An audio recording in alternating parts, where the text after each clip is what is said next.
Nah, cerita kali ini terjadi di Sumatera Selatan di tahun 1980-an. Kisah ini nggak cuma tentang pengalaman horor aja, Wak, tapi juga tentang cerita persahabatan pamannya Wawa yang sangat-sangat menyentuh hati kali, Wak. Dimana pada tahun itu pamannya Wawa ini punya 4 orang sahabat yang dari kecil, Wak. Dari kecil mereka ini kemana-mana selalu bersama-sama. Hubungan mereka ini dekat kali, bahkan katanya mereka ini sampai mengucapkan janji untuk terus sahabatan sehidup semati. Tapi seiring berjalannya waktu, salah satu dari mereka mengalami kejadian tragis sampai-sampai harus kehilangan nyawanya. Sejak saat itulah pamannya Wawa dan juga teman-temannya yang masih hidup ini diteror dengan kejadian-kejadian mistis. Mulai dari dengar suara-suara yang aneh, mimpiin sahabatnya yang sudah meninggal ini, didatangin sama sosok arwah laki-laki muda, sampai bikin mereka mengalami sakit misterius. Semua kejadian ini diduga berkaitan sama arwah temannya yang pengen nagih janji nyawa. Nah, penasaran dengan kisah selengkapnya? Jadi tanpa berlama-lama kita langsung masuk aja ke ceritanya ya. Check it out.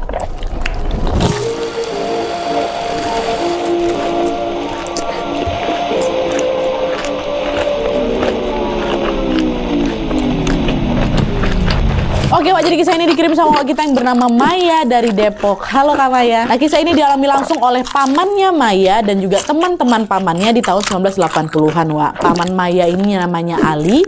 Dia ini tinggal di desa P di daerah Sumatera Selatan bersama dengan ibunya atau neneknya Wawa yang namanya Ibu Halimah dan juga kelima saudara kandungnya Ali. Dan seperti biasa tanpa mengurangi rasa hormat, Wak, di sepanjang cerita ini aku akan langsung sebut nama-namanya langsung aja nih, Wak, ya. Kita mulai ceritanya. Jadi ceritanya di desa P ini, Wak, Ali ini punya 4 orang sahabat yang rumahnya saling berdekatan. 4 sahabat ini adalah Sukri, Yanto, Rusli, dan Joni. Mereka semua seumurannya. Dan di antara mereka berempat ini, Wak, rumah Ali ini paling dekat sama Joni. Cuman sebelahan aja betul-betul rumah mereka ini. Sedangkan macam Sukri, Yanto, sama Rusli ini agak nyebar, tapi masih dalam satu desa. Sejak kecil, Ali sama sahabatnya ini kemana-mana selalu sama-sama, Wak. Mereka selalu main sama-sama, berangkat pulang sekolah ini juga sama-sama. Dan FYI dari SD sampai SMA, mereka ini satu sekolah, Wak. Jadi pas jam istirahat di sekolah pun, mereka juga selalu nongkrong bersama-sama. Pokoknya di mana ada Ali, pasti di situ ada Sukri, Yanto, Rusli, sama Joni, selalu kayak gitu. Nah, karena sering kemana-mana itu bersama, Wak, mereka sampai dijuluki kembar 5 sama warga setempat, saking udah dekatnya kali mereka. Keluarga mereka pun udah dekat kali, Wak. Masing-masing orang tua mereka sudah menganggap mereka ini macam anak-anak mereka sendiri. Jadi kalau misalnya lagi main atau ngumpul di salah satu rumah mereka, orang tua mereka pasti akan selalu menyambut dengan hangat. Mereka disediain lah itu makanan, snack-snack, bahkan juga sering disuruh nginap sama-sama tuh di situ. Nah, dari kelima rumah mereka, Wak, Ali sama kawan-kawannya ini paling suka nginap di rumahnya Sukri. Kenapa? Gara-gara keluarga Sukri ini adalah salah satu orang terkaya di desa P. Makanya setiap kali mereka main ke sana, Ali sama kawan-kawannya itu selalu dapat jamuan-jamuan yang enak-enak kali. Rumahnya juga bagus, rumahnya juga sangat nyaman. Tapi juga meskipun berasal dari keluarga kaya, Wak, Sukri ini orangnya nggak sombong. Dia tuh dikenal sopan juga sama warga, suka menolong dan dermawan. Jadi kalau misalnya ada temannya atau warga yang kesulitan ekonomi, pasti bantu sama dia, Wak. Bahkan biaya sekolah paman aku tuh, nah dia biaya sekolahnya Ali juga dibantu sama keluarga Sukri loh, Wak. Nggak cuman itu aja, pernah juga suatu hari waktu kelas 3 SMA nih, Sukri ini kan dibelikan motor sama orang tuanya kan. Dan FYI di tahun itu, Wak, hanya orang-orang kaya aja yang bisa beli motor tuh. Jadi motor ini macam udah barang yang mewah kali lah di tahun itu. Nah, habis dibeliin motor, Sukri ini sering, Wak, nebengin Ali dan juga yang lainnya kalau mau pergi ke tempat yang jauh. Dia juga nggak keberatan tuh kalau sahabat-sahabatnya mau pinjam motornya itu. Pokoknya Sukri ini tuh tipikal teman yang kalau dia beli barang bagus, Wak, atau dia punya sesuatu yang baru lah, itu pasti sahabatnya ini harus nyobain juga gitu. Semua itu dia lakukan ya karena dia memang setulus itu temenan sama Ali, Yanto, Rusli, dan juga Joni. Sukri ini nggak mau kehilangan mereka, Wak. Bagi Sukri mereka itu udah kayak saudara kandung sendiri gitu loh. Bahkan saking nggak maunya kehilangan mereka berempat, Wak, pernah suatu hari waktu lagi nginep di rumahnya si Joni, Sukri ini tuh tiba-tiba nyeletuk, "Weh, kalian pengen nggak janji satu hal sama aku?" katanya. Ali nyaut, "Janji apa, Wak?" gitu. "Aku pengen kita janji lah. Kita harus janji bakal terus bareng-bareng kapanpun dan kemanapun kita pergi," katanya. "Gak usah kau suruh janji pun, kita udah selalu bareng-bareng kok," kata si Ali. "Iya sih, aku tahu. Tapi kan masa depan gak ada yang tahu, weh. Jadi aku pengennya kita ngucapin janjinya itu biar keingat terus sampai kita tua nanti." "Ngucapin langsung." "Bilang apa?" kata salah satu di antara mereka. "Gampang, aku bakal ngucapin janjinya, kalian tinggal jawab aja." Oke, katanya udah setuju lah ini Ali sama kawan-kawan yang lain kan. Nah abis itu Wak, Sukri ini pun nyuruh teman-temannya macam duduk melingkar gitu. Dan di situ Sukri bilang, janji yo, kita bakal sahabatan sehidup semati. Kawan-kawan yang lain nganggu, iyo Wak, janji. Pokoknya kita ini bakal jadi sahabat sehidup semati. Empat-empatnya ngomong kayak gitu. Nah dengar jawaban itu Sukri jadi senyum-senyum gitu Wak, tenang lah gitu macam kan. Karena selama ini walaupun dia dekat kali sama sahabat-sahabatnya ini, Sukri itu tetap takut gitu loh kalau sewaktu-waktu sahabatnya ini bakal ninggalin dia. Nah dengan ngucapin janji itu seolah-olah Sukri ini jadi lebih lega dan jadi lebih yakin lah gitu kalau persahabatan mereka ini bakal terus ada selamanya.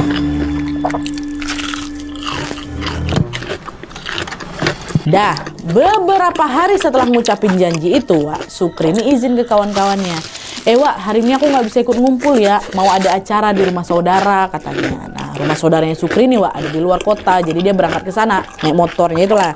Tapi sebelum pergi, Sukri ini bilang, besok sore aku udah balik kok Wak, kita ketemuan di rumah Joni kayak biasa ya, kata gitu. Habis bilang kayak gitu, Sukri pun berangkat lah ini ke rumah saudaranya ada di luar kota.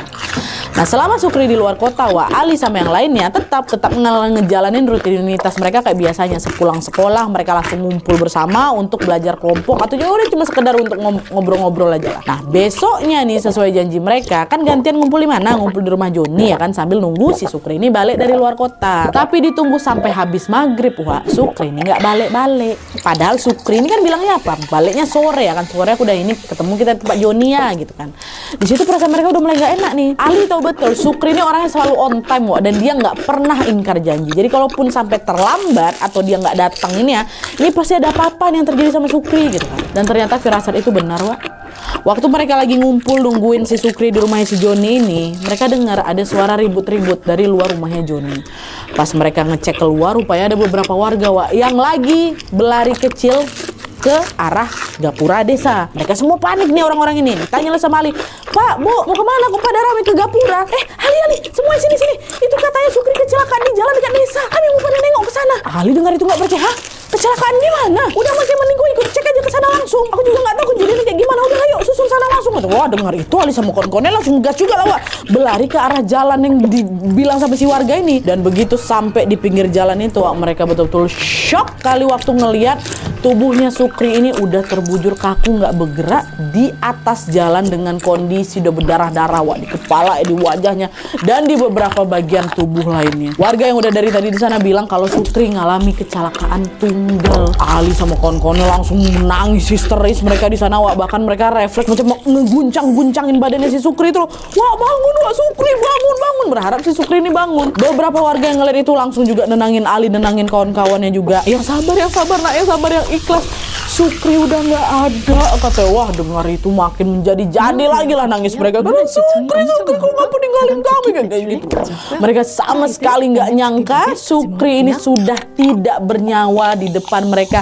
Kayak gitu pula kondisinya kan Wak. Baru beberapa hari lalu Sukri masih kelihatan sehat, masih semangat kali bahkan ngucapin janji sahabat hidup semati itu. Sekarang dia malah pergi duluan untuk selama-lamanya ninggalin keempat sahabat ini. Apa nggak shock Ali sama kawan-kawan yang lain Wak? Kabar soal kecelakaan Sukri ini pun langsung menyebar ke seluruh desa.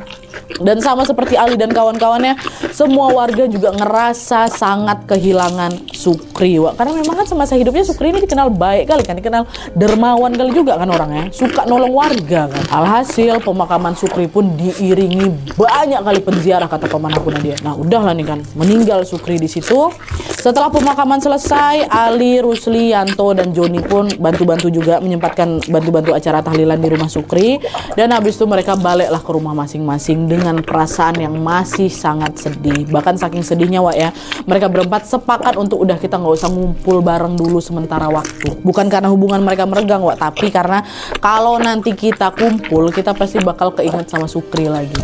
Jadi selama berhari-hari ke depan Wak, mereka berempat lebih banyak menghabiskan waktu sendirian, waktu sendiri mengurung diri di rumah masing-masing. Mereka cuma ketemuan kalau misalnya ada hal-hal penting aja kayak gitu. Tapi siapa sangka waktu lagi dirundung duka yang mendalam inilah Ali sama kawan-kawannya justru mulai ngalami berbagai kejadian aneh yang bikin beberapa di antara mereka sampai sakit parah. Dan kejadian itu diduga berkaitan sama almarhum Sukri.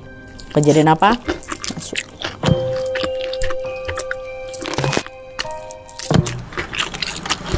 Nah, jadi Wak, 40 hari setelah Sukri meninggal dunia, Yanto tiba-tiba nggak masuk sekolah. Ali, Joni, Rusli sama sekali nggak tahu nih alasannya apa. Karena kan mereka memang udah lama nggak ngumpul bareng kan. Sampai 40 harian tuh mereka kayak belum mau ketemu lah gitu. Mereka baru tahu setelah wali kelas di kelas mereka bilang, Yanto hari ini nggak masuk ya, dia sakit. Nanti kalau misalnya kalian ada waktu, jangan lupa jenguk Yanto ya. Itu kami pun tahu ya dari guru. Nah, dengan itu Ali sama yang lainnya kaget kan, Wak. Karena hari sebelumnya Yanto tuh masih berangkat sekolah dan masih baik-baik aja kok. Kenapa hari ini tiba-tiba sakit? Akhirnya di situ Ali pun ngajak semua kawannya ini untuk ngejenguk si Yanto sepulang sekolah. Pas sampai di sana rupanya si Yanto lagi tidur, Wak. Nah, mereka ngobrol lah sama Bu Aminah, ini ibunya Yanto. Ali nanya, "Bu, Yanto sakit apa, Bu?" Bu jawab, "Ibu nggak tahu, Nak. Dari semalam tuh loh Yanto demam tinggi, nggak turun-turun badannya. Terus badan juga menggigil. Udah Ibu bawa ke dokter, tapi belum juga sembuh. Ada pengurangan ini." Dokter bilang apa, Bu? Kata si yang lain kan. Dokter bilang cuma demam biasa, tapi Ibu nggak yakin. Soalnya badannya panas sekali, Nak. Dia ini juga nggak mau makan loh dari semalam. Ya udah, Bu, nanti kalau misalnya Yanto udah bangun, biar kami coba bujuk dia mau makan, Bu, ya gitu kan. Nah, waktu dengar itu ya, Bu Aminah ini tiba-tiba diam.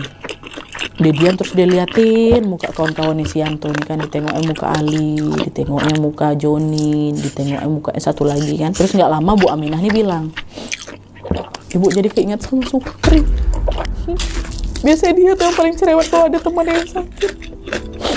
Sekarang dia udah nggak ada gitu." Begitu nama Sukri disebut, Ali sama yang lainnya langsung diam, Wak. Udahlah mereka sedih gara-gara Yanto nih sakit, makin tambah sedih lagi karena keinget Sukri lagi ya kan. Tapi bukannya berhenti ngomongin Sukri, Wak, Bu Aminah ini malah lanjut cerita lagi. Dia bilang, "Sebenarnya juga, Nak, semalam Yanto tuh ngigau. Lama ngigau ya. Dan beberapa kali dia sempat nyebut nama Sukri. Ibu jadi khawatir, Nak. Jangan-jangan sakitnya Yanto ini gara-gara dia kepikiran terus sama Sukri." Tepat setelah Bu Aminah cerita kayak gitu, Wak, si Rusli macam nge-freeze. Dia tuh tiba-tiba bergetar gitu, gemeteran. Tapi dia nggak ngomong apa-apa. Sementara Ali sama si Joni udah dia cuma diam aja, nggak mau nanggepin sama sekali. Mereka nggak berani nyebut nama Sukri, Wak, karena takutnya nanti malah pada nangis lagi gitu loh. Jadi udah mereka cuma dengerin cerita Bu Aminah aja sambil nunggu Yanto nih bangun. Nah, begitu Yanto tuh bangun, mereka bertiga pun pindah lah itu ke kamar Yanto untuk ngebujuk dia makan-makan lah, Wak. Nanti kok makin sakit gitu.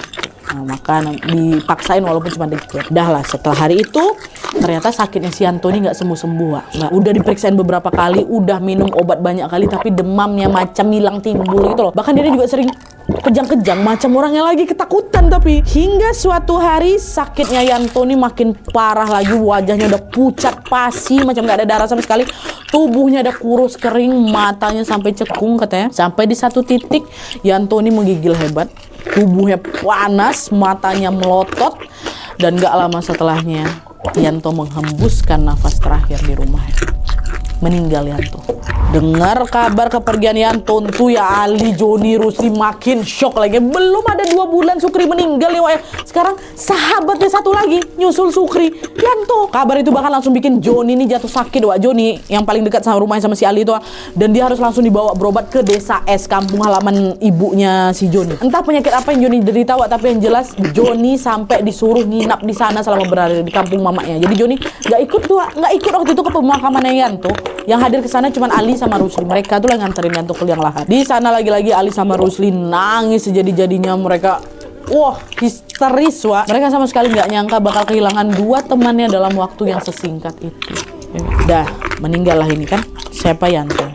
Dan ternyata kepergiannya Yanto ini juga bukan akhir dari kisah pedih mereka bertiga di Sisa Bertiga. Karena tidak berselang lama setelah pemakamannya Yanto, Rusli yang kemarin kelihatan masih sehat-sehat aja, Wak, tiba-tiba jatuh kepleset di kamar mandi, terus ngalamin cedera parah di kepalanya, dirawat di rumah sakit. Nggak sampai sebulan, Wak, meninggal juga Rusli. Rusli meninggal. Apa nggak triple shock lah ini si Ali kan, Wak. 3 loh. 3 dari 4 sahabatnya tuh meninggal dunia berturut-turut dalam waktu kurang 4 bulan. 4 bulan kurang, Wak. Pun di saat yang sama Joni juga masih dirawat di desa di kampung mama ya kan, karena sakit yang nggak sembuh-sembuh ini. Apa nggak campur aduk perasaan si Ali waktu itu? Pikirannya udah nggak karu-karuan di sana, Wak. Di satu sisi dia masih berduka kali atas kepergiannya Sukri, nggak lama Yanto, nggak lama Rusli. Di sisi lain juga dia khawatir sama keadaan Joni. Dia takut kalau sampai Joni ini nyusul yang lain juga. Tapi Ali di sini nggak bisa berbuat apa-apa, Wak. Bahkan dia ini juga nggak bisa ngejenguk si Joni gara-gara desa S itu tempat Joni dirawat ini lokasinya juga jauh kali. Selain itu dia juga dilarang sama keluarga untuk jengukin Joni dulu, Wak. Jadi ya udah, Ali cuman bisa meratapi kesedihannya seorang diri di sana di kampungnya itu. Bayangkan kalau jadi Ali macam mana tuh ya, sendiri di situ biasa dari SD bareng Wah, sejak saat itu kehidupan paman aku berubah drastis. Nah, dia udah nggak seceria dulu lagi. Tiap pulang sekolah dia cuman bantu ibunya jualan aja. Udah habis itu dia ngurung diri lagi di kamar. Dia nggak punya teman yang bisa diajak ngobrol lagi, nggak ada teman yang diajak main atau belajar bareng lagi, udah nggak ada. Separuh jiwanya Ali itu udah macam hilang, Wak, sampai nafsu makannya pun juga menurun. Nah, kondisi inilah bikin Ali ini jadi gampang lemes, jadi gampang sakit. Ditambah lagi, beberapa hari setelah pemakamannya Rusli, ada desas-desus dari beberapa warga yang bilang kalau Rusli yang tadi tuh, Rusli yang kepleset di kamar mandi. Sebelum meninggal dunia, Rusli ini sempat nyebut-nyebut namanya Sukri. Persis seperti yang dialami Yanto waktu dia sakit sebelum meninggal. Aduh, merinding aku tiba-tiba. Nah, warga menduga kepergian Rusli dan Yanto ini mungkin ada kaitannya sama Sukri. Dugaan warga kayak gitu. Dari situ Ali apa nggak makin kepikiran, aduh, jangan-jangan Sukri ini memang datang untuk ngejemput Yanto sama Rusli kali ya. Ali mikir kayak gitu gara-gara dia teringat sama cerita Bu Aminah mama Yanto tuh, soal Yanto yang sering ngigau terus nyebut namanya Sukri waktu lagi sakit. Ali makin overthinking, wah di sini ini apa abis ini Sukri bakal ngejemput aku sama Joni juga. Tapi kenapa dia ngelakuin itu? Kita kan sahabatan. Di situ Ali udah mulai dihantui yang merasa takut, wah, dan ketakutan itu juga sampai kebawa di mimpinya dia. Jadi pada suatu malam si Ali ini mimpi, wah. Dia mimpi lagi nongkrong sama ketiga sahabatnya. Ada siapa? Joni, Yanto sama Rusli. Si Sukri nggak ada.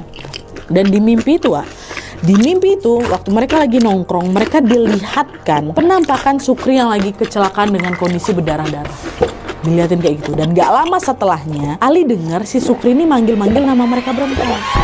Oh, Rusli, Joni, Ali, Yanto, diulang-ulang terus, Wak. Nah, Sukri nyebut nama mereka ini berulang-ulang kali sambil ngerintih kesakitan. Dan gak lama setelah dia sebut nama Ali, dia sebut nama Ali lagi, Wak. Ali langsung bangun dari mimpinya. Wah, tubuhnya udah gemeteran, seolah-olah apa yang dia lihat dan dia dengar di mimpi itu macam nyata kali. Suara rincian Sukri itu betul-betul macam menyayat hati. Dan waktu manggil nama teman-temannya, seolah-olah Sukri ini pengen ngajak mereka berempat untuk pergi bareng dia tuh, Wak. Dan sejak mimpi itu Ali mulai ngerasain hal-hal aneh di sekitarnya, Wak.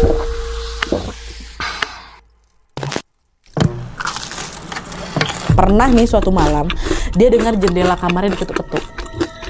Tak gitu. Nah, pas dibuka nggak ada siapa-siapa di luar. Nggak cuma jendela aja, Wak. Ali sama keluarganya juga sering mendengar ada yang ngetok pintu rumah mereka malam-malam. Dan waktu dicek nggak ada siapa-siapa di rumah, nggak ada siapapun di luar itu. Dan hal itu terjadi berulang kali sampai puncaknya suatu malam Ali ini kebangun lagi gara-gara dia dengar suara ketukan jendela. Tapi yang kali ini baru aja si Ali ini buka mata, belum lagi dia berangkat ke jendela itu, baru buka matanya, Ali dikejutkan sama kehadiran sosok laki-laki muda yang berdiri di sudut kamarnya, Wak. Sosok tuh diam aja, dia diam aja. Dan kalau dilihat-lihat, postur tubuhnya tuh mirip sama Sukri, mirip. Dan gak lama kemudian sosok itu mendekat.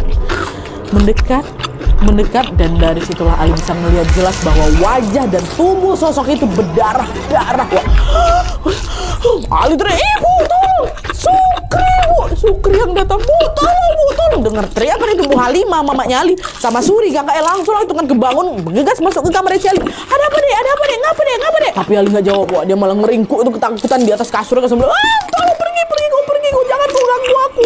Pergi kau, Sukri, kata. Bu Halimah sama Suri bingung di situ, di kamar nggak ada siapa-siapa. Di situ Bu Halimah pun mencoba untuk menenangkan Ali. Istighfar. Nggak ada Sukri di sini. Sukri udah tenang di alam sana. Istighfar. Enggak, Bu. Tadi aku nengok Sukri, Bu. Dia ada di situ. Tadi, Bu. Kasihan dia, Bu. Dia berdarah-darah, Bu. Kasihan dia. Tapi Ali juga nggak mau ikut sama dia. Enggak, Ali. Jangan ngomong kayak gitu. Kamu tuh cuma mimpi. Yang tenang. Istighfar. Kamu nggak akan dibawa dia. Bu Halimah terus lah itu kan nenangin Ali. Sementara Suri kakak bantu dia untuk baca-baca doa. Mereka berdua terus di sana ngejagain Ali sampai Ali bisa tertidur. Setelah Ali tidur, Bu Halimah ngobrol sama si Suri. Nah, di situ Bu Halimah bilang, "Nah, Ibu jadi khawatir lah.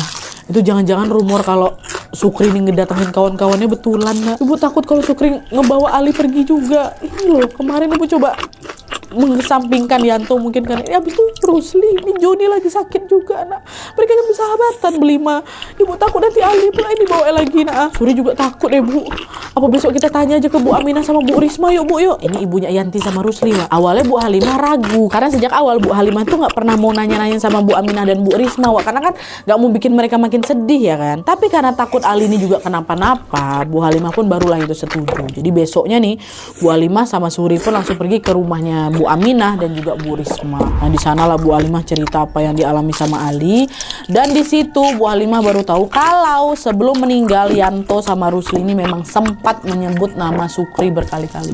Kedua orang tua mereka bilang kayak gitu. Bahkan hampir tiap malam Wak, Yanto ini selalu kejang-kejang sambil nunjuk-nunjuk ke satu arah yang ada di jendela. Dan waktu ditanya paginya, kenapa nak, kamu kenapa nunjuk-nunjuk jendela? Jadi bukan cuma sekedar kejang-kejang aja Wak nunjuk jendela. Yanto bilang kalau semalam aku didatangin sama Sukri bu, dia berdarah-darah, dia berdiri dekat jendela kamarku katanya. Sosok tuh seolah-olah macam mau ngajak anak saya pergi bu. Dan hal yang sama juga terjadi sama Rusli Wak. Jadi katanya waktu dia kepleset di kamar mandi itu dan waktu dirawat di rumah sakit, Rusli ini beberapa kali nyebut nama Sukri Wak. Ya, dan gak cuma itu aja menurut cerita Bu Aminah dan juga Bu Risma, sebelum Yanto dan Rusli itu meninggal dunia Wak, mereka sering dengar jendela sama pintu rumah mereka diketok-ketok. Tapi waktu dibuka nggak ada orang sama sekali. Hah, persis apa yang dialami sama Ali sekeluarga kan, diketok-ketok, ditengok nggak ada siapa-siapa. Di situ makin takut Bu Halimah Wak, dan dia juga makin curiga kalau jangan-jangan kematiannya Yanto sama Rusli ini mungkin memang ada kaitannya sama Sukri. Dan kecurigaan itu seolah-olah divalidasi sama ibunya Joni, Ibu Ria namanya, Joni yang lagi sakit yang lagi ada di kampungnya tuh. Jadi beberapa hari setelah Ali ini datangin si Sukri Wak, Bu Ria itu kebetulan lagi balik ke rumahnya yang ada di desa P ini untuk ambil beberapa barang. Karena rumahnya sebelahan, tahu kalau Bu Ria ini pulang, Bu Halimah sama Suri kakak langsung datangin rumahnya Bu Ria kan, niatnya mau nanyain keadaannya Joni Wak. Ya bukan nanyain soal si Sukri Wak, ya bukan, nanyain keadaannya si Joni dulu. Tapi waktu nyampe sana Bu Ria tiba-tiba langsung cerita, Bu, sebenarnya Joni nggak sakit parah Bu, nggak. Dia memang sengaja aku ungsikan dulu ke kampung halaman aku untuk hindarin hal-hal yang nggak diinginkan. Hah? Nggak sakit dia Bu? Maksud Ibu apa? Kok dipindahin? Sebenarnya Bu ya, sebelum Joni itu sakit, katanya dia ngelihat arwahnya Sukri Bu. Jadi saya bawa Joni berobat ke Nyai yang ada di sana, orang pintar yang ada di kampung saya. Dan menurut Nyai sana Bu, sakitnya Joni ini memang ada kaitannya sama Sukri. Bahkan katanya si Nyai ini meninggalnya Yanto dan Rusli itu juga ada kaitannya sama Sukri Bu. Saya takut Joni ini kenapa-napa, makanya untuk sementara waktu Nyai nyaranin Joni untuk tinggal di kampung saya dulu. Jangan kau pulangkan dulu ke desa P, soalnya banyak yang jaga dia di sana di kampung itu. Dia memang sempat sakit, tapi habis itu sembuh di sana, tapi nggak mau dibalikin lagi Wak ke desa P itu, takut. Nah denger itu Bu Halimah pun jadi yakin kalau kematiannya Yanto, Rusli ini dan hal-hal aneh yang menimpa Ali ini pasti ada kaitannya sama Sukri. Karena waktu kejadian ketok-ketok jendela sama pintu itu kan bukan mereka bertiga aja kan Wak yang ngalamin, satu keluarga mereka ngalamin semuanya. Mereka sekeluarga juga dengar tuh Yanto sama Rusli sebut-sebut namanya Sukri. Joni sama siapa ini sama Ali juga diliatin sosok si Sukri ya kan. Jadi Bu Halimah ini mikirin pasti ada kaitannya sama Sukri. Cuman di sini Bu Halimah masih nggak ngerti Wak, apa yang bikin Sukri ini gentayangan ya kan, apa yang bikin dia gangguin kawan-kawannya, sahabatnya loh itu. Akhirnya Halimah balik rumah, dia tanyalah ke Ali, kalian pernah buat macam-macam ke Sukri nggak sih waktu dia masih hidup? Enggak Bu, nggak mungkin, orang hubungan kami baik-baik kali kok, kami nggak pernah musuhan, bahkan nggak pernah berantem. Terus kenapa kalian didatangin sama Sukri? Nah itu dia Bu, Ali juga bingung. Tapi dulu memang sebelum Sukri pergi kami pernah janji sahabatan sehidup semati Bu. Hah? Janji? Jangan-jangan karena itu dia mau kalian nempatin janjinya. Ayo yuk kita ke tempat Pak Haris yuk. Ini Pak Haris ini orang pintar di desa P Wak. Dan betul aja, setelah dengar ceritanya Ali, Bu Halimah langsung datang ke Pak Haris ini kan. Di sana dia cerita lah nih soal kejadian yang menimpa Yanto, Rusli, Ali sama Joni, termasuk soal janji yang pernah Ali ucapkan ke kawan-kawannya semasa Sukri masih hidup. Dan disitulah Bu Halimah akhirnya tahu kalau Sukri mendatangi teman-temannya karena mau nagih janji itu Wak. Janji untuk sahabatan sehidup semati, dimana kalau salah satu dari mereka meninggal, yang lain juga harus ikut nyusul juga. Halimah panik waktu digitukan sama Pak Haris kan, karena otomatis Ali sama Joni ini pasti bakal jadi sasaran berikutnya nih. Bu Halimah nanya ke Pak Haris, Pak terus apa yang harus saya lakukan nih Pak? Saya nggak mau Ali sama Joni ikut dijemput juga. Pak Haris diam bentar, terus dia bilang, ada satu cara untuk mutusin janji itu Bu. Ali sama Joni harus bikin perjanjian baru. Perjanjian baru Pak?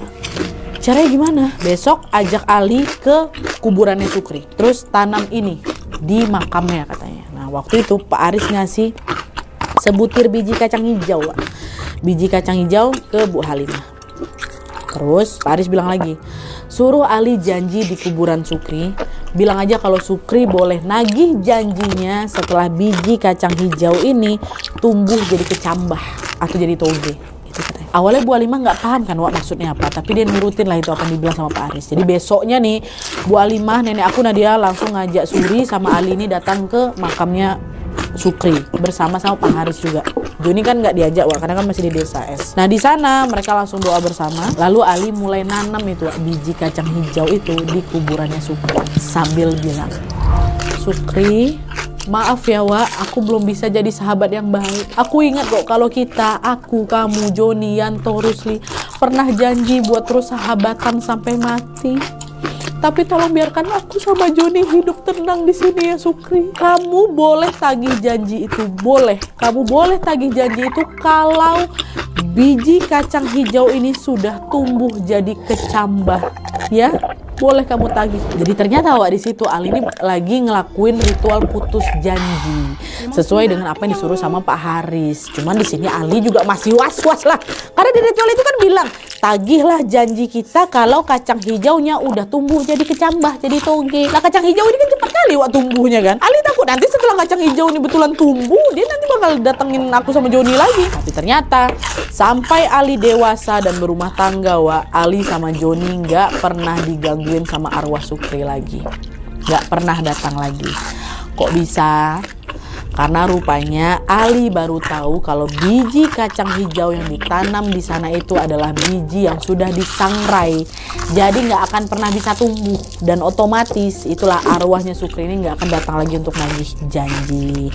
Itulah kenapa Pak Haris pakai biji itu untuk mutusin perjanjian antara arwahnya Sukri dengan sahabatnya yang masih hidup. Pak Haris nggak ngasih tahu kenapa ritualnya ini harus dipakai ke biji kacang hijau itu, nggak ada kasih tahu, bukan biji tanaman lainnya. Tapi yang jelas setelah ritual itu dilakukan, Ali sama Joni betulan udah nggak didatengin lagi Wak. Mereka bisa hidup tenang. Ali menetap di desa P dan sudah menjadi pengusaha sukses, sementara Joni pindah ke desa lain untuk memulai hidup baru. Meskipun begitu mereka berdua, Joni dan Ali masih berhubungan baik sampai akhirnya innalillahi wa inna ilaihi rajiun, Ali meninggal dunia di usia 45 tahun karena sakit. Joni masih ada tapi sekarang udah nggak tahu kabarnya lagi, kata Wawa. Gitu ceritanya.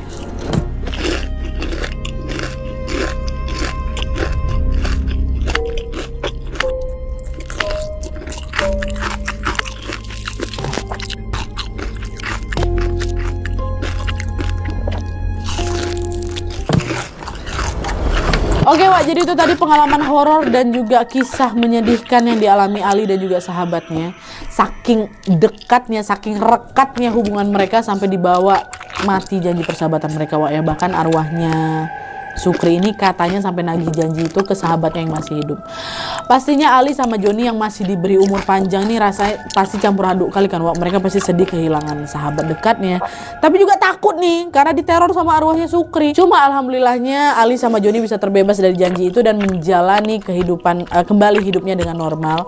Dan terlepas dari kisah mistis yang mereka alami Wak, aku betul-betul salut kali sama kisah persahabatan mereka. Betul. Meski banyak sekali perbedaan, bahkan beda status sosial, tapi mereka tetap berhubungan baik dan saling bantu satu sama lain. Bahkan kata Wawa ini juga Wak ya, waktu Om Ali meninggal Nadia, waktu Ali meninggal, Joni datang ke rumah Ali, dia peluk itu jenazahnya si Ali Wak sambil bilang, Li, gek kau ngumpul yo sama mereka, sampaikan salam aku buat mereka yo Li, kata gitu. Aduh, terharu merinding. Tapi kita doakan bersama-sama semoga almarhum Paman Ali atau Om Ali dan juga teman-teman lainnya diterima amal baiknya dan juga ditempatkan di sisi terbaik oleh Allah Subhanahu wa taala. Amin ya rabbal alamin. Oke, Wak, jadi sekian dulu videonya. Terima kasih banyak yang sudah menonton. Kalau kalian suka video ini, klik like-nya. Jangan lupa komen di bawah video dan saran-saran video selanjutnya. Jangan lupa nyalain notifikasinya supaya kalian tahu kalau aku upload video baru, and as always jangan lupa untuk klik tombol subscribe supaya kalian sama-sama tahu informasi menarik dan menegangkan dari channel aku. See you next video, Wak. Bye.